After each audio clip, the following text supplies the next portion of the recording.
Le littoral breton, un joyau à préserver, c'est le thème de notre émission L'heure du débat, une émission un peu spéciale, hein, vous le voyez, nous sommes à Roscoff, au port du Bloscon, dans le Finistère, donc un lieu idéal pour parler de ce littoral breton, un littoral qui est à la fois une richesse écologique et économique pour notre région, mais aussi un environnement fragile qu'il faut protéger. Alors comment trouver l'équilibre, assurer un développement durable de notre littoral? C'est notre débat aujourd'hui. Et à mes côtés pour ce débat, Joseph Seité, bonjour. Bonjour. Alors vous êtes maire historique, je dirais, de Roscoff, hein, c'est votre 4e mandat, c'est bien ça? Oui, oui, tout à fait. Merci de nous recevoir ici. Jean-Yves Jaouen, bonjour. Bonjour. Vous êtes président du comité Finistère de la Fédération française de randonnée, Exact. amateur de grand air donc. Oui, bien sûr. On est de servi randonnée. aujourd'hui, fin connaisseur aussi du sentier côtier dont on va parler Oui, ensemble. le sentier des douaniers. Exactement. Et Henri Courtois, bonjour. Bonjour. Vous êtes fondateur de l'entreprise Algues Service. Vous vendez des algues alimentaires, hein. Je vois que vous êtes venu d'ailleurs avec plein de petites gourmandises pour nous aujourd'hui, des gourmandises maison. Donc, on aura l'occasion de découvrir ce que vous avez apporté durant l'émission. Alors, comme à son habitude, notre dessinateur Loïc Schwartz est un petit peu facétieux, hein. Roscoff est une ville de cartes postales. Il en a dessiné une avec ce couple qu'on le voit là, recouvert d'algues. Ici, on en mange même au petit-déj, affirme-t-il. Ça tombe bien. Nous avons sur ce plateau un spécialiste avec nous, Henri Courtois. C'est vrai ça, on en mange au petit-déj des algues? C'est pas là où on en mange le plus, mais honnêtement, il m'arrive de me faire dès le matin des œufs brouillés avec un petit peu de tartare d'algues au nori. Et ça va très très bien ensemble. Et la confiture d'algues à glisser dans un croissant au petit matin, c'est une des recettes Écoutez, que vous votre envisagez? suggestion me donne des idées. Je vais y réfléchir. Et Roscoff, la cité des algues, Oui. est-ce que ce serait un bon slogan? Est-ce que c'est un slogan qui vous convient? Vous pensez que c'est accrocheur pour attirer le Oui, touriste? oui, ça pourrait l'être parce que la richesse d'algues autour de Roscoff et devant tout son territoire est extrêmement importante, hein. C'est ce qui justifie la création de la station biologique à Roscoff, la balnéothérapie, etc. Mais voilà, Roscoff est une pointe avancée dans la mer, donc c'est ce qui explique aussi qu'on ait 14 kilomètres de côte et qu'on ait de très belles plages aussi tout autour de Roscoff. Mais c'est parfait, vous faites vous-même la présentation parce que j'allais y venir, Ah, hein. voilà. Bon, on va parler un petit peu justement de Roscoff, faire la carte postale, donc commune littorale, on l'a dit, d'un peu plus de 3000 habitants, avec 14 kilomètres de côte. La ville est connue pour la qualité de son eau de mer, hein, une eau que le docteur Bagot a eu l'idée de chauffer pour soigner les rhumatismes de ses patients. C'était en 1899, ce sont les débuts de la thalassothérapie en Bretagne et des bains de mer qui font encore aujourd'hui d'ailleurs la réputation de Roscoff. Et puis tout près, toute proche, l'île de Bas bien sûr, à 2000 au large de Roscoff, un petit joyau à découvrir pour les amateurs de randonnée. Voilà, c'était la carte postale. Alors il y a beaucoup de choses à dire, hein, j'imagine, sur cette ville de Roscoff, monsieur le maire. Vous êtes roscovite, vous êtes bien placé pour en parler et surtout parler de l'esprit de cette ville. C'est quoi l'ADN de Roscoff? Alors, l'ADN de Roscoff, je dirais, c'est le passé maritime de Roscoff qui justifie de toute son évolution. D'ailleurs, dans le logo de la ville de Roscoff, en témoigne, c'est le vert et le bleu, la terre et la mer, hein, qui cohabitent toujours très bien. Et puis son slogan qui est la mer au futur, pour dire que voilà, ce n'est une commune à terre, mais c'est la mer qui justifie de toute son évolution. Et c'est voilà, au XVIe siècle, XVIIe siècle, quand on avait le négoce était florissant avec le commerce du lin en particulier, c'est ce qui justifie de tout le patrimoine architectural urbain que l'on a au centre-ville, le beau centre-ville qu'on a aujourd'hui. Enfin, voilà, on l'a hérité de nos anciens et ça c'était une grande chance. Et puis aussi le vieux port de Roscoff qui est situé en plein cœur de ville et ça aussi c'est un atout extrêmement important. Alors vous avez parlé de Roscoff, terre et mer. On va d'abord évoquer la terre, hein, avec la randonnée notamment. C'est sans aucun doute la plus belle façon de découvrir ce littoral breton grâce au chemin de grande randonnée, le GR34, le fameux sentier des douaniers. Un parcours de plus de 2000 km de la baie du Mont-Saint-Michel jusqu'à Saint-Nazaire. L'an passé, ce GR34 fêtait ses 50 ans, l'occasion de redécouvrir l'histoire singulière de ce parcours. Regardez. De la baie du Mont-Saint-Michel jusqu'à Saint-Nazaire, il longe l'ensemble des côtes bretonnes. Au XVIIIe siècle, ce sentier des douaniers permettait d'empêcher toute contrebande le long du littoral. Aujourd'hui, il est devenu le GR34, un paradis pour les randonneurs. C'est sous l'impulsion d'Émile Lorrain, un marcheur humaniste, qu'il a démarré une nouvelle carrière à la fin des années 60. On ne parlait pas de randonnée à cette époque-là, d'ailleurs, il y a 50 ans. On allait se promener. Je pense qu'il a toujours été pionnier dans ce domaine-là. Et c'est bien, ouais. Même si quelquefois, le dimanche après-midi, je m'arrêtais quand il s'enfonçait trop dans les broussailles pour aller chercher quelques nouveaux sentiers. Une vie passée à repérer, défricher, négocier, convaincre. Il y a 50 ans, marcher dans la nature était une idée originale. Émile Lorrain souhaitait que ce plaisir gratuit soit à la portée de tous. Il y avait surtout les privés qui avaient accès à la mer, qui ne voulaient pas lâcher le passage. Donc, pour faire le tour de la Bretagne, par la côte, il fallait faire énormément de chemin, reprendre des petites routes, retourner, c'était vraiment impossible, quoi. Il s'est dit, l'accès à la côte doit être accessible à tout le monde. En hommage au créateur du GR34, l'ancienne voie ferrée entre Lannion et Perros-Guirec porte désormais son nom. 12 km de balade dans la campagne du Trégor qui débouche inévitablement sur le célèbre chemin littoral. C'est un sentier qui a tout de même un énorme avantage, c'est qu'il allie un patrimoine naturel avec des chemins de qualité et surtout une variété de paysages sur toute la Bretagne. 2000 km de point de vue à couper le souffle, le GR34 serait le chemin préféré des randonneurs. Le GR34, chemin préféré des randonneurs. Alors, il y a une étude qui révèle que plus de 9 millions de personnes ont emprunté ce sentier l'an passé, parmi eux des Bretons, mais aussi des touristes qui restent en moyenne 10 jours. Les retombées économiques globales pour les communes qui jalonnent ce parcours sont estimées à 202 millions d'euros. Joseph Seité, le GR34, il fait étape à Roscoff. Vous aussi, vous constatez l'afflux de randonneurs à la belle saison notamment ? Voilà, je crois que la randonnée se développe de plus en plus. La plupart des vacanciers, même aussi les locaux, sont très demandeurs. Demandeurs aussi qu'on aménage ces circuits de randonnée, demandeurs qu'on ait des pistes cyclables ou des pistes piétonnes, même pour rejoindre les centres-villes, relier les communes les unes aux autres. Enfin, voilà, c'est vraiment une pratique qui est devenue très courante et c'est aussi une pratique d'avenir. Ça veut dire que même à la communauté de communes, on fait des études maintenant sur les mobilités, comment on peut relier les différents sites les uns aux autres à pied. Vous identifiez cela vraiment comme un atout touristique, ce sentier des douaniers ? Voilà, c'est un atout touristique, c'est certain. Et c'est pour ça qu'il faut d'ailleurs bien préserver ce littoral et le garder à l'identique comme il est. Et je pense que la Bretagne est plutôt préserver son littoral pour l'instant. Et donc, effectivement, qu'il faut le garder comme il est. Nous, le tourisme, c'est quand même une activité économique à part entière à Roscoff. Ça représente, on a 15 hôtels, on a 21 restaurants, on a pas mal de loueurs.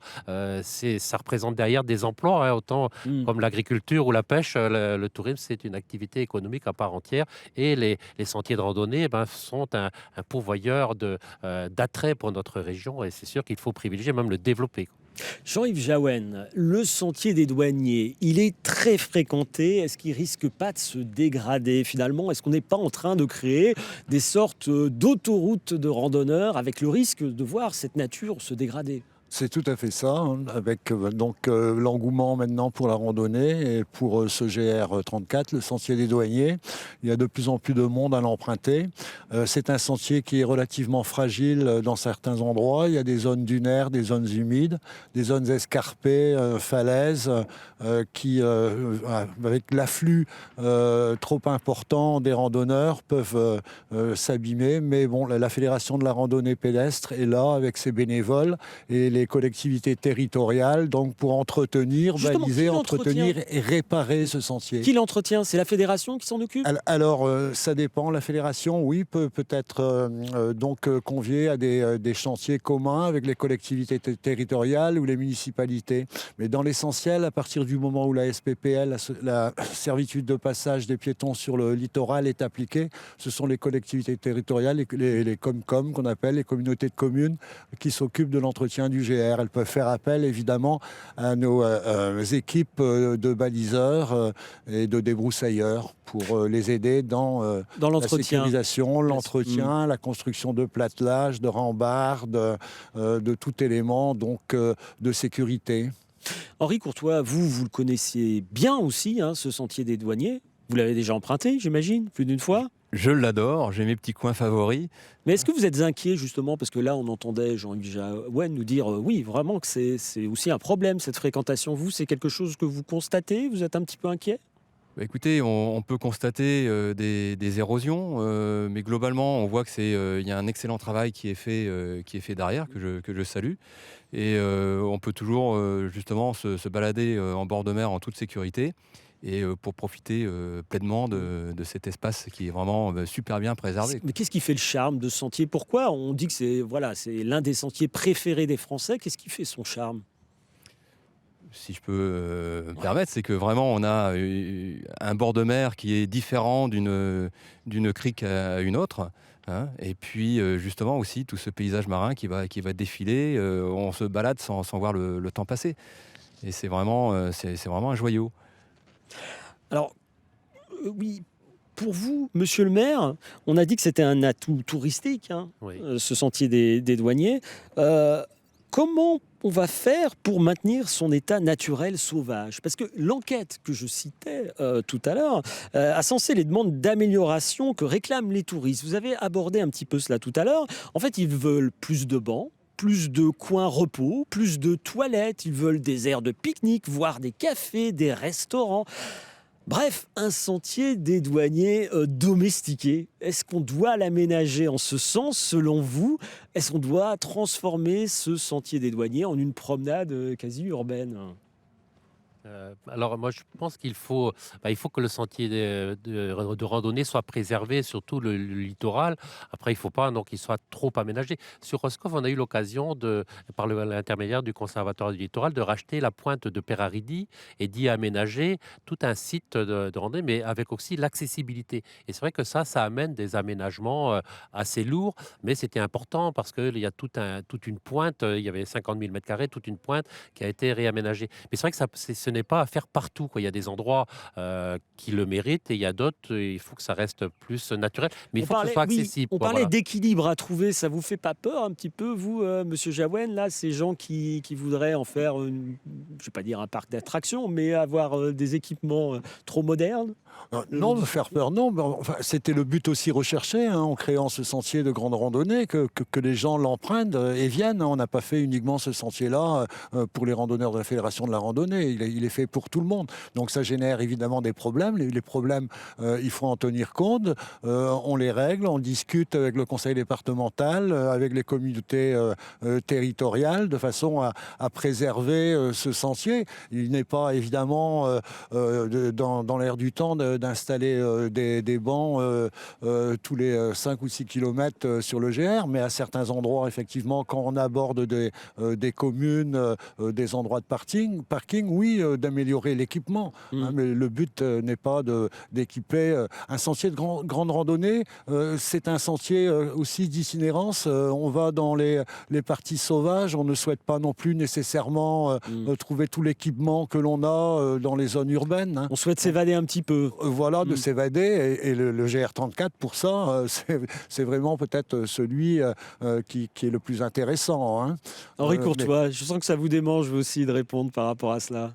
Oui, il y a un truc qui est magique aussi, c'est qu'on peut aller au même endroit et à chaque fois on va trouver un paysage différent. Notamment, c'est ce qu'on voit ici derrière nous, entre marée haute et marée basse, vous avez déjà 2 images de cartes postales qui sont complètement différentes. Et ça, c'est fait partie de la magie du site également.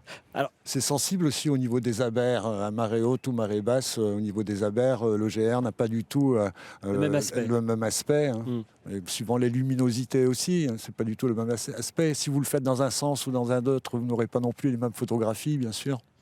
Le sentier des douaniers, donc, ne sera peut-être pas domestiqué, mais des riverains n'ont pas hésité à le privatiser, hein, comme à Saint-Briac-sur-Mer, par exemple, empêchant les randonneurs de longer le littoral. Mais après 40 ans de combats judiciaires, le sentier côtier devrait être à nouveau accessible cet été. C'est l'histoire d'un petit chemin à la vue imprenable sur la côte d'Émeraude et ses tombes bleu turquoise. Un sentier désormais ouvert aux promeneurs après des années de bataille juridique. Ici, il y avait un mur. Donc on va découvrir ce magnifique chemin tant attendu. Une grande première pour ce promeneur, habitant de la région. Ah ben oui, c'est sympathique. Ça fait 19 ans que nous sommes à Saint-Briac. Et donc ça fait depuis cette époque-là que nous attendons ce moment. Si ce sentier jusqu'ici fermé au public est devenu si célèbre, c'est qu'il traverse de luxueuses propriétés. Celles de la famille Forbes notamment, dont sont issus l'ancien secrétaire d'État américain John Kerry ou encore l'ex-ministre de l'Environnement Brice Lalonde. Au total, il aura fallu presque 40 ans à l'État pour faire respecter la loi qui oblige les propriétaires à laisser libre accès au chemin des douaniers. On est ravis. On voit des choses qu'on n'a jamais vues jusqu'à présent. Le long du sentier, quelques bizarreries, comme cette passerelle construite à quelques centimètres de cette piscine. Mais c'est vrai que c'est étonnant quand même qu'ils aient mis sur la terrasse à ce point-là. Et ça fait un peu bizarre, mais en même temps, la loi s'applique. Patrice Petitjean a milité pour l'ouverture de ce chemin. Selon lui, si l'État a construit cette passerelle, c'est parce que le propriétaire a refusé toute discussion. Parce qu'il n'y avait plus d'autre solution. Depuis 40 ans, il y a une résistance absolue à Saint-Briac de dire « ils ne passeront pas ». Et vous êtes passé ? Pour l'instant, on passe. Car les propriétaires de ces résidences, souvent secondaires, n'ont pas baissé les bras. Une procédure est toujours en cours pour interdire l'accès au sentier, par souci de sécurité pour les promeneurs, assure-t-il. Nous avons joint l'un d'entre eux par téléphone. C'est pour des raisons de sécurité uniquement, pour ne pas mettre en danger, si vous voulez, la vie des gens qui vont passer sur ce sentier. Tous les gens passent sur 40 cm, ça va le dégrader, et plus ça va se dégrader, ça va s'écrouler. Mais pour l'État, c'est au service de la préfecture d'en juger. Les travaux se poursuivent donc pour que ce sentier encore muré en août dernier soit de nouveau ouvert au public d'ici l'été prochain. Jean-Yves Jaouen, j'imagine que vous, quand vous voyez ce reportage, ça vous réjouit quand même de voir ce bout de sentier réouvert. Oui, bien sûr, bien sûr. C'est toujours réjouissant de récupérer quelques centaines de mètres, quelques kilomètres pour améliorer le GR et le rapprocher plus du littoral. Mais l'application de la SPPL, donc cette servitude de droit, est relativement compliquée. Elle n'est pas toujours demandée par les municipalités. Et bon, il y a des recours aussi administratifs. On est dans un pays démocratique, donc évidemment, on peut le faire, mais ça peut durer, ça peut prendre du temps, 40 ans dans le cas de Saint-Briac, mais bon, c'est très bien. Il y a plusieurs associations et plusieurs bénévoles qui ont œuvré pour récupérer ce petit bout de sentier. Il y en a d'autres à récupérer encore. Henri Courtois, j'imagine que vous, ça vous choque aussi de voir cette attitude-là de gens qui privatisent un petit peu des bords de mer. Écoutez, effectivement, tout le monde souhaite préserver son pré-carré. Nous, on le ressent également lorsqu'il faut chercher à implanter une structure soit en mer, soit en bord de mer pour faire de la culture d'algues. Et quand on voit aussi les débats qui sont menés autour des implantations de parcs éoliens en mer, même des grandes sociétés bien structurées avec beaucoup de moyens ont des fois du mal à s'implanter ou carrément n'y arrivent pas. Alors donc nous, avec nos petits bras pour essayer de faire des stations en mer ou à terre, c'est vrai que c'est assez décourageant. On reviendra sur ces difficultés un petit peu d'installation. Jean-Yves Jaouen, vous évoquiez d'autres exemples. On pense notamment à l'île de Tibidi, qui est là dans le Finistère. Donc, oui, la servitude de passage a été fermée par le propriétaire depuis octobre 2017. On n'y a plus accès. Oui, au Baradosic sur la commune du Relec-Queruon, à la sortie de Brest également. Il y a un recours administratif à Plouguerneau également. Donc de multiples exemples. Oh là, beaucoup trop. Et Monsieur CIT, vous, sur votre commune, vous avez constaté des gens qui, comme ça, tentaient de privatiser un bout de littoral ? Non, pour l'instant, on avait, comme sur l'exemple de Péraridi, carrément, c'était une propriété privée, toute la pointe qui était privatisée. Donc, on a réussi à régler ce problème-là, mais ça a duré aussi bien longtemps. Mais au moment de la vente, ça a coûté cher aussi, conservatoire de littoral en particulier. Aujourd'hui, je ne pense pas qu'on ait d'endroits comme ça privatisés à nouveau. On a une autre pointe, la pointe Bloscon, la pointe Sainte-Barbe, là, qui sera appelée aussi à être modifiée, améliorée, puis réouverte au public, aujourd'hui qui ne l'est pas. Bon, mais c'est aussi un cas difficile là, à régler, mais je pense que dans les années qui viennent, ça avancera aussi. Mais pour l'instant, voilà, aujourd'hui, les choses ont avancé positivement, et en particulier sur la pointe de Peraridi. Ouais. Bon, alors le potentiel économique du littoral vient pas seulement quand même du tourisme. La mer produit des richesses, des ressources exploitées par l'homme pour se nourrir, notamment poissons, crustacés, mollusques. On se régale d'huîtres ou de moules, toute une gamme de saveurs qu'on connaît bien.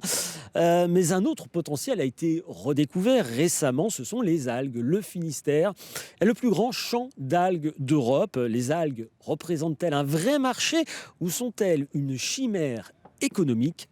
Notre enquête. Qu'elles soient rouges, vertes ou brunes, nos algues ont le vent en poupe. En l'espace de 20 ans, la quantité exploitée a été multipliée par 10. Les algues servent à fabriquer aujourd'hui des médicaments, des produits de beauté et des biocarburants. Elles ont tout pour plaire, mais sont-elles un vrai marché ou simplement une chimère économique? Pour le comprendre, direction Roscoff, au Centre national de la recherche scientifique, le plus grand laboratoire d'Europe dédié aux algues marines. Philippe Potin dirige le projet Idéalgues. Sa mission, faciliter l'utilisation des algues par les entreprises. Pour cela, on examine ici un maximum de variétés. 800 sont connues à ce jour. On a par exemple ici du codium, qui est une algue verte de plus en plus utilisée donc, par les entreprises cosmétiques, qui a vraiment des propriétés intéressantes.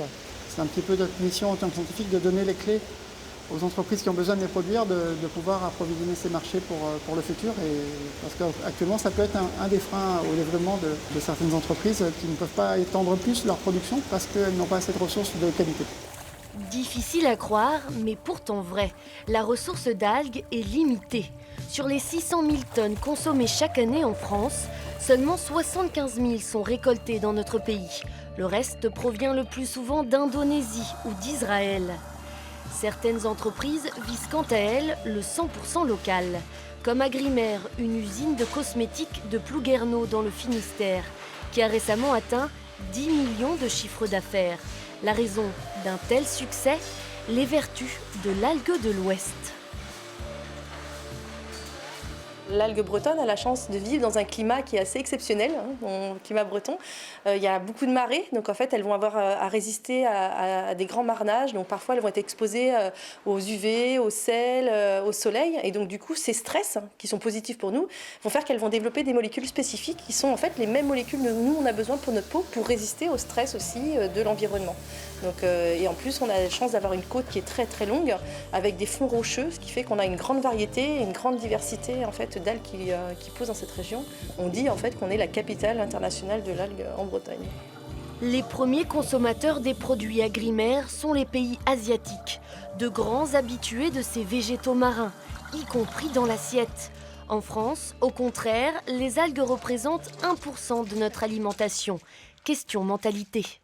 C'est un joli ruban vert que vous allez émincer, mettre directement dans une salade, dans une purée de légumes, ça colore, sur un petit poisson qui vient d'être cuit. Au Croisic, Valérie Pédron et son mari sont des passionnés d'algues et proposent des ateliers cueillettes.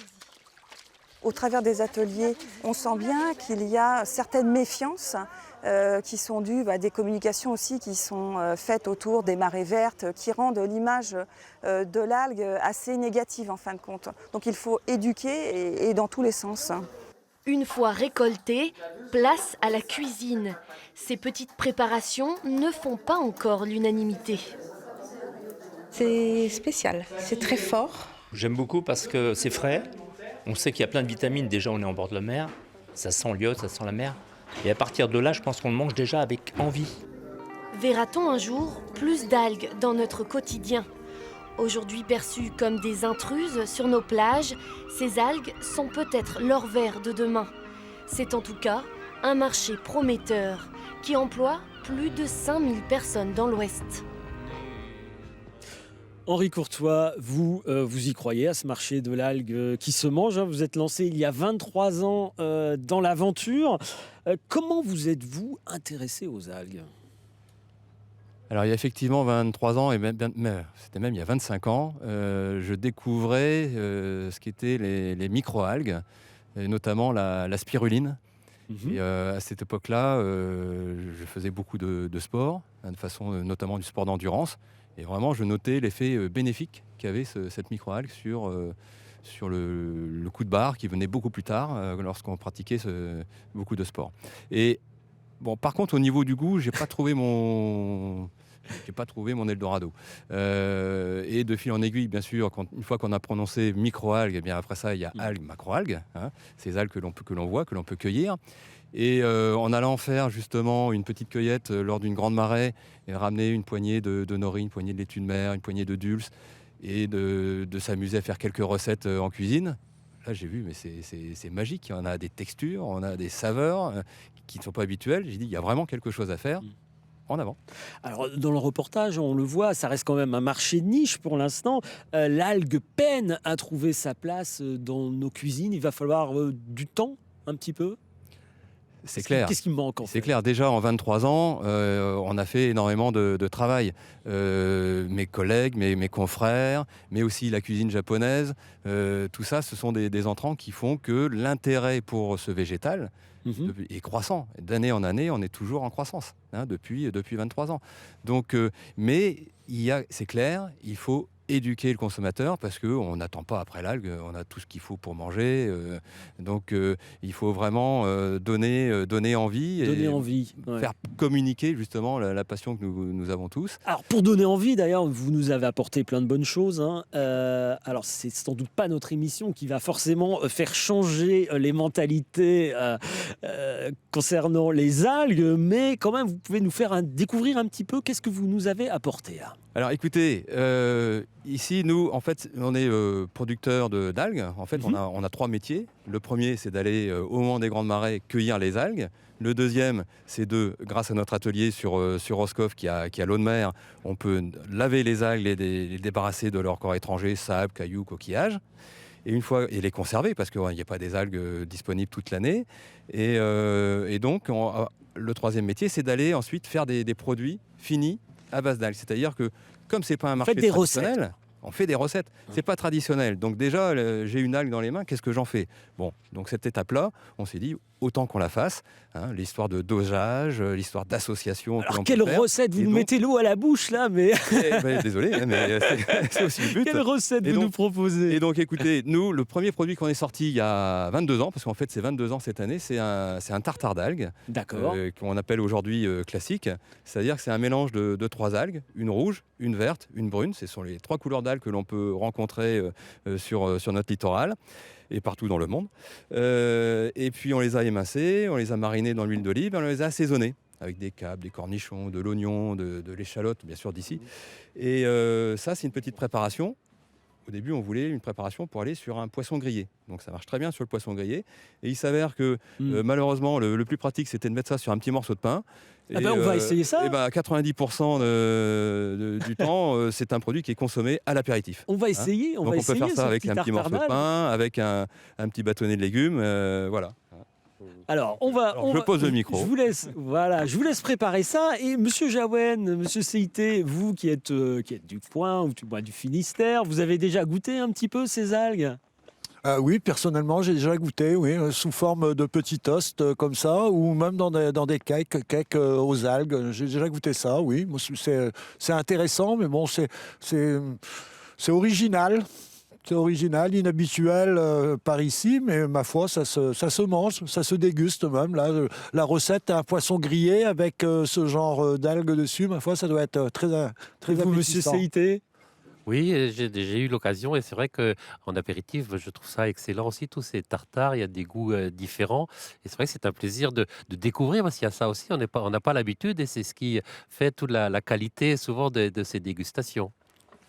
Alors je ne sais pas si on peut le montrer à la caméra, bien voilà ce fameux tartare d'algues. Alors vous nous avez dit, il y a quoi à l'intérieur ? Il y a du nori, c'est ça ? Il y a 3 algues, la verte c'est la laitue de mer. La rouge, c'est la dulce. Et ensuite, il y a une algue brune qui, elle, est cultivée, c'est la wakame. D'accord. Voilà. Donc cultivé ici en baie de Morlaix, dans le sud Finistère. Voilà, donc tout ça sont des algues bretonnes. Oui, ces algues, ces recettes, comment vous les créez? Parce que finalement, on part un peu dans l'inconnu, hein. Ce ne sont pas des ingrédients classiques de la gastronomie française, les algues. Donc élaborer des nouvelles recettes, c'est pas quelque chose forcément évident. Alors, tout d'abord, quelle est la place des algues dans notre cuisine? Est-ce un légume? Est-ce un condiment? Il y a toujours un petit peu controverse là-dessus. Et en fait, pour avoir fait les marchés pendant 7 ans au tout début de cette aventure, je me suis aperçu que le message qu'il vaut mieux donner, c'est celui de condiments, quand il s'agit d'algues justement fraîches, ou d'épices lorsqu'il s'agit d'algues déshydratées, au risque d'inciter le consommateur, celui qui fait le pas pour la première fois vers les algues, qu'il n'y en ait trop peu, au risque qu'il se dise « Oh, mais ça n'a pas de goût les algues parce qu'on ne le sent pas ». Mais au moins, la prochaine fois, il pourra mettre un peu plus d'algues pour pouvoir trouver quelque chose d'équilibré. Donc, toute la genèse des recettes, justement, ça va être de trouver un équilibre de saveurs. C'est le principe de la gastronomie. Hein. Là, par exemple, le tartare d'algues que je vous invite à découvrir. Hein. Oui. Vous avez d'abord des notes qui sont bien connues, avec l'échalote, l'oignon, tout ça. Et les capres, et derrière, en fin de bouche, vous allez arriver vous larguez les amarres, quoi. Vous arrivez sur quelque chose de plus marin. Alors, on va larguer les amarres, on va goûter, c'est promis, mais pour nos téléspectateurs, on va d'abord regarder un autre reportage sur des saveurs bien connues des Bretons. Je pense aux huîtres, hein. Alors, inutile de vous demander si vous en avez déjà goûté, ça semble une évidence ici. Et à Cancale, on en est si fiers que l'on tente de faire classer l'huître de Cancale au patrimoine immatériel de l'UNESCO. Rien que ça. C'est un petit plaisir que les visiteurs apprécient tout particulièrement. Déguster des huîtres sur le port de Cancale, assis face à la mer, des huîtres qui ne laissent personne indifférent. Moi, chaque fois que j'en mange une, que ce soit ici ou autre part, la première bouchée, c'est toujours un vrai plaisir. C'est vrai que moi, je trouve qu'il y a un petit goût de noisette que j'aime beaucoup. Elle est assez iodée puisque c'est une huître qui est élevée en pleine mer en fait. On a aussi les marais qui font énormément sur la baie de Cancale en fait, tout simplement. On vient de loin pour la manger? Oui, très loin. Russe, italien, Chine, vraiment international. Une notoriété qui pourrait encore s'accroître, car Cancale et ses huîtres seront peut-être inscrites cette année au patrimoine culturel immatériel de l'UNESCO. C'est la Fédération nationale des sites remarquables du goût, à laquelle Cancale appartient depuis une vingtaine d'années, qui va proposer sa candidature. À ses côtés, le vignoble de Châteauneuf-du-Pape, le fromage de Saint-Nectaire ou le poiré de Domfront. Une belle surprise pour le maire informé courant mars de la décision, même si tout n'est pas encore gagné. Alors c'est vrai qu'il y a un jury qui va venir passer 2 journées pour rencontrer un certain nombre d'acteurs, que ce soit les ostréiculteurs producteurs, que ce soit également des restaurateurs qui démontreront qu'effectivement ils mettent en avant nos produits ostréicoles, que ce soit l'office de tourisme, que ce soit la ville, pour s'assurer que nous pouvons prouver ce que nous disons. Mais sur ce plan-là, j'avoue que j'ai pas de crainte. Cancale compte une cinquantaine d'ostréiculteurs qui fait vivre entre 300 et 400 personnes. Pour la profession, cette inscription serait forcément un plus. On produit 2 huîtres. On produit d'une part la creuse, qui n'est pas l'huître traditionnelle, mais qui est l'huître maintenant depuis 40 ans. Et à côté de ça, donc l'élevage d'huîtres plates repart après des années difficiles où il n'y a pas de captage. Et là, donc on a un déficit d'image auprès du consommateur. Et là, ça peut être qu'un très très bon point pour relancer la consommation de vente d'huîtres plates. On dit que les huîtres de la baie étaient déjà connues des Romains. Quant à François Ier, il a accordé le titre de ville à Cancale en 1545 parce qu'il appréciait ses huîtres. Avec l'inscription au patrimoine de l'UNESCO, c'est donc une nouvelle page d'histoire et pas des moindres qui pourrait s'écrire.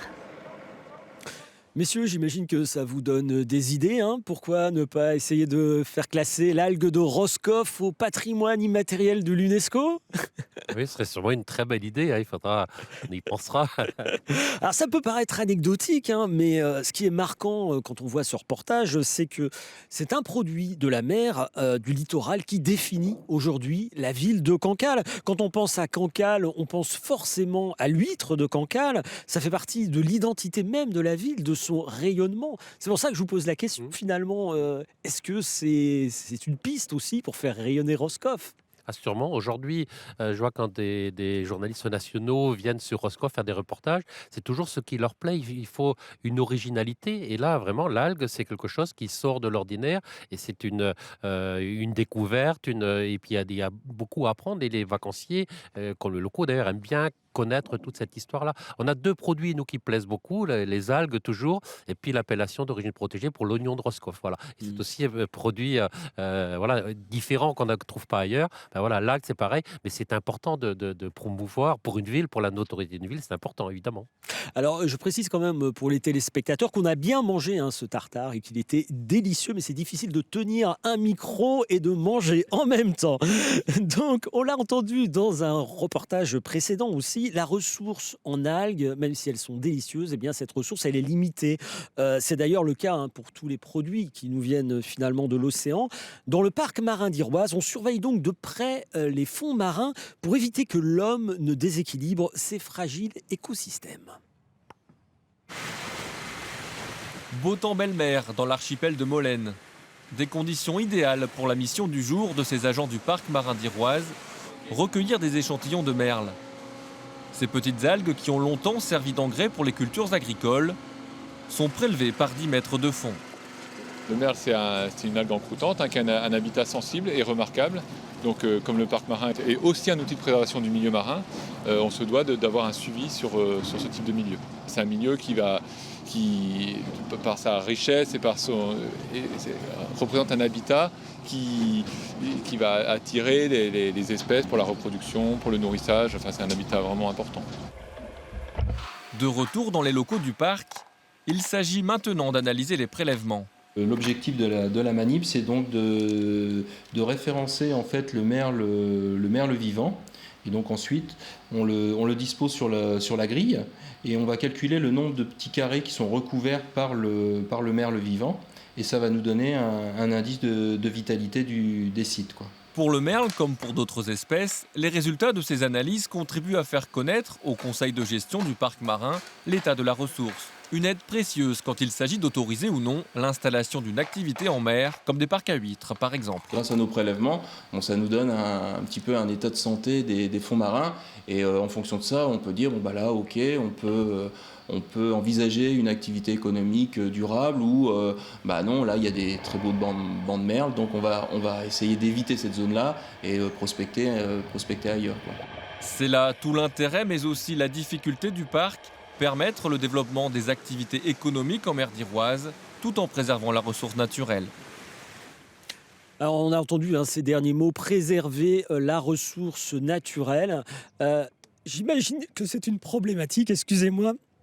Alors, Henri Courtois, comment éviter justement que cette ressource en algues ne s'épuise? Existe-t-il finalement des règles de conduite que les professionnels ont adoptées? Oui, cette profession de pêcheur à pied d'algues, c'est structuré. Puisqu'il y a un syndicat des pêcheurs à pied, il y a un syndicat des transformateurs d'algues, il y a une commission algues de rive au sein du comité régional des pêches. Et tout ce petit monde se réunit, fait appel aux scientifiques pour justement connaître et édifier et modifier les règles de bonne gestion de notre ressource naturelle. Parce que quand même, il faut préciser que plus de 80-90% de notre ressource provient de la cueillette. Donc ce sont des algues sauvages. Donc il convient de, entre guillemets, jardiner pour justement assurer les meilleures quantités possibles que Mère Nature peut nous offrir. La ressource n'est pas inépuisable. Il est clair. Parce que c'est le plus grand champ d'Europe, on l'a dit, d'algues d'Europe, le Finistère. C'est vrai qu'en regardant le paysage, on peut se dire parfois que des algues à perte de vue, mais c'est pas le cas. Alors, pour l'alimentaire, par exemple, on exploite 6 espèces d'algues. Sur les 800, on en parlait tout à l'heure, 800 espèces d'algues sur Roscoff, c'est énorme. Ça veut dire déjà qu'il y a une belle qualité d'eau, parce qu'il y a une bonne biodiversité. Et sur ces 6 espèces, on n'a pas toujours la même pression, parce qu'il y a des espèces comme le spaghetti de mer, qui est une longue ficelle en mer, dont il y en a énormément dans le coin. Donc là, il n'y a pas du tout de problème de gestion. Mais malgré tout, on nous impose que cette algue-ci atteigne 1,50 m avant de pouvoir l'accueillir. Donc voilà. Et certaines algues plus fragiles vont être également encadrées par des longueurs de coupe, par exemple nori ou dulce.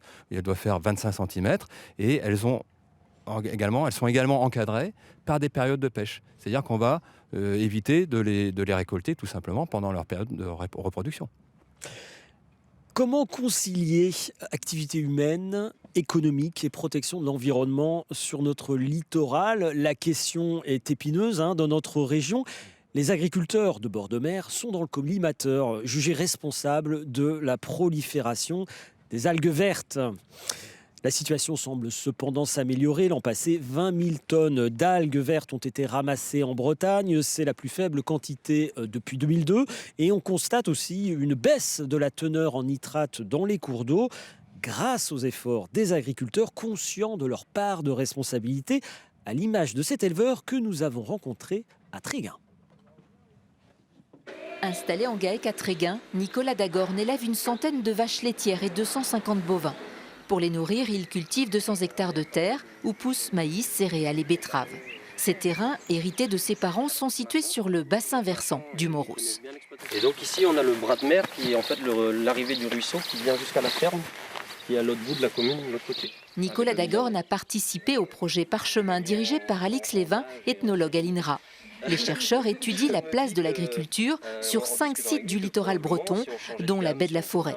Entre l'Audet et la Veine, la taille des exploitations s'est réduite. Les élevages classiques, bovins ou porcins, ont diminué au profit des productions légumières. Et le débat public, avec notamment les plans algues vertes, s'est focalisé sur les pollutions agricoles. Essayons de faire en sorte que ces problèmes environnementaux qui sont réels n'empêchent pas de se poser des questions fondamentales qui sont est-ce qu'on est aujourd'hui dans les conditions de maintenir une activité agricole sur ces communes-là où il y a de multiples pressions qui s'exercent, qui sont par exemple liées à l'urbanisation, mais pas seulement. Est-ce qu'on va être demain dans une situation où on a des agriculteurs sur le territoire des communes littorales? Pour Nicolas Dagorne, être un paysan du bord de mer, c'est à la fois un atout indéniable et de grosses contraintes en matière d'environnement auxquelles il essaie de répondre au mieux. Je ne sais pas si un jour je passerai bio. J'aimerais être plus propre que propre, laver plus blanc que blanc. Je le ferai peut-être jamais, j'en sais rien. Mais dans tous les cas, je sais qu'en le faisant comme ça, j'y vais sereinement. Je sais que là où on pourrait traiter, j'en sais rien, moi, à 1 litre hectare, nous on va traiter à 0,2. Donc c'est bien. Pourquoi vous voulez laver plus blanc que blanc? J'en sais rien, parce que j'aime pas me faire taper dessus. Voilà, j'aime bien me sentir aimé, entre guillemets, quoi. C'est ça. Alors je vous vois sourire, vous avez apprécié le franc-parler aussi de cet agriculteur. Finalement, cette crise des algues vertes, est-ce qu'elle ne nous a pas tous un petit peu ouvert les yeux sur la fragilité de notre littoral, sur une forme d'équilibre que l'homme a rompu justement?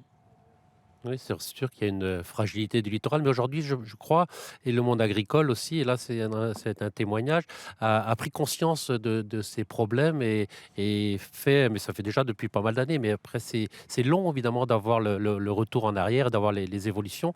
Je pense qu'un temps fut, même les champs d'agriculture, ça expliquait aux agriculteurs, voilà, il faut traiter, il faut mettre de l'engrais.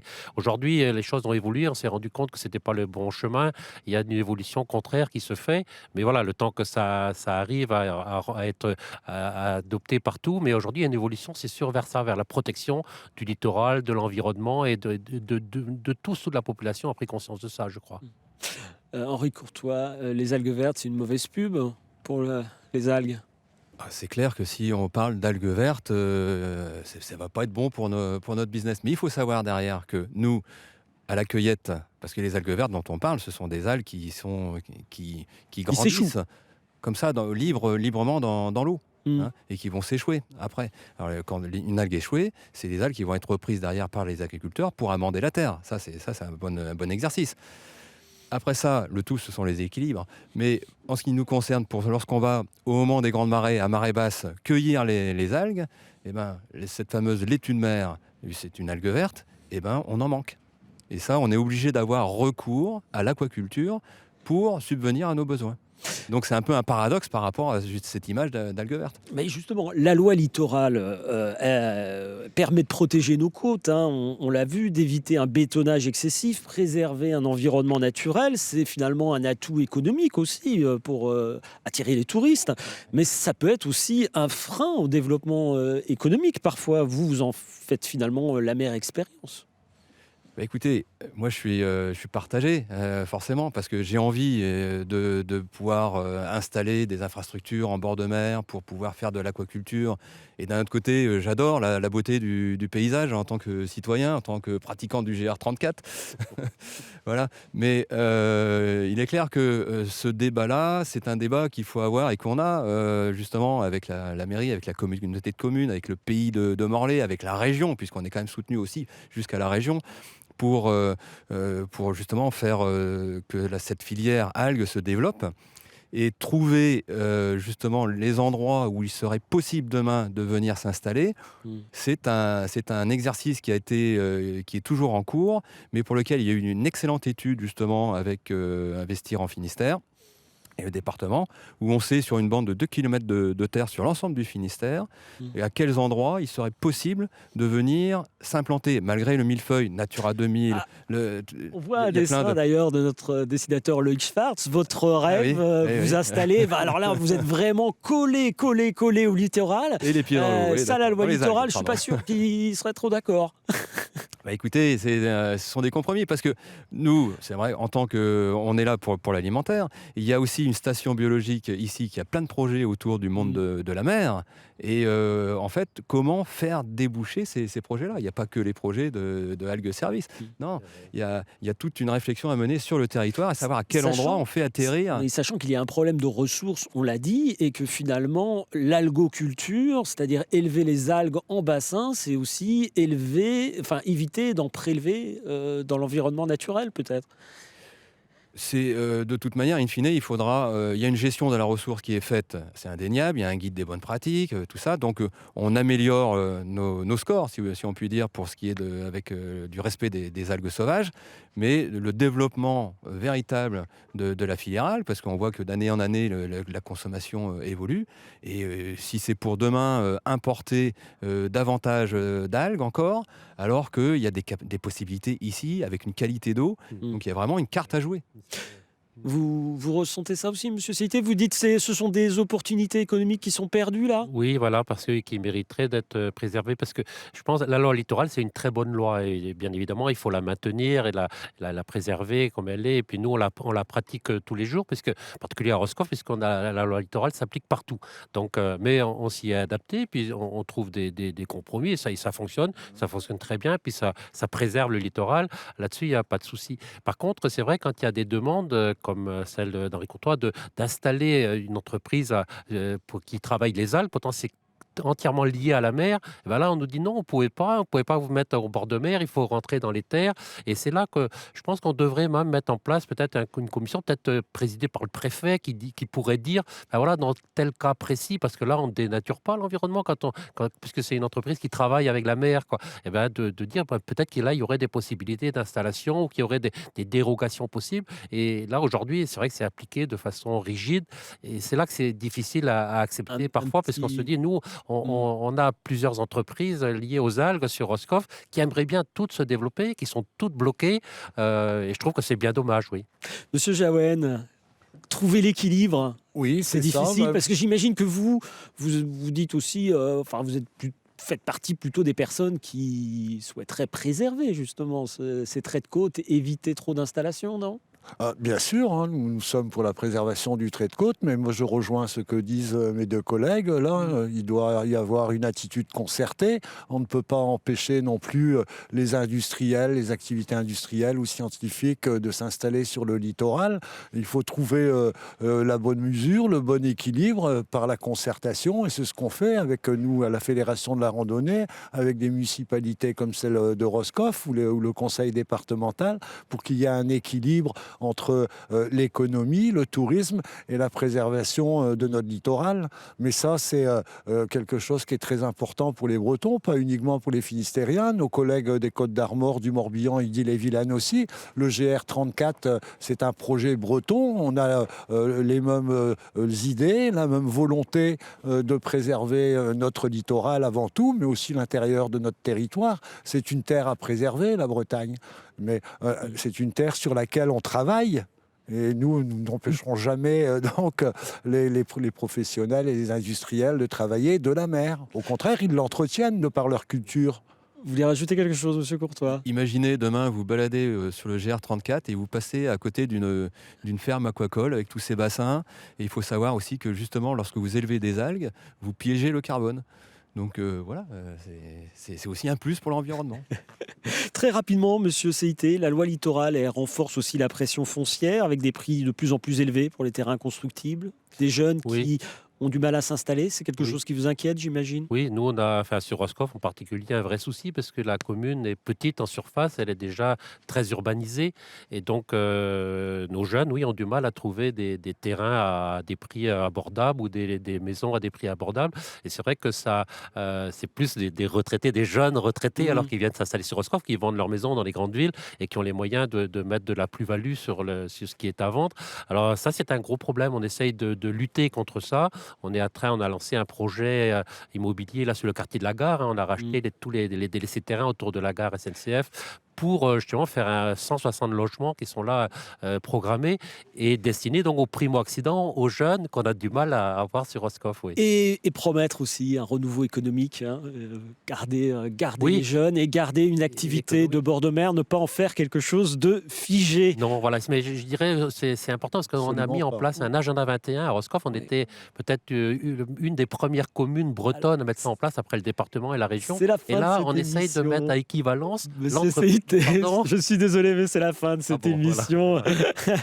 On regarde juste rapidement un dernier dessin de notre dessinateur Lix Schwartz. La loi Elan, votée à l'automne dernier, assouplit la loi littorale autorisant le comblement des dents creuses. On le voit à l'écran. Alors jusqu'où mettre le curseur, les dents creuses, on en trouvera toujours, c'est une question de point de vue. Cette émission est à revoir sur Internet, évidemment. Merci à tous nos invités pour leur participation. Merci. Place maintenant à votre journal régional et bon dimanche à tous. Merci.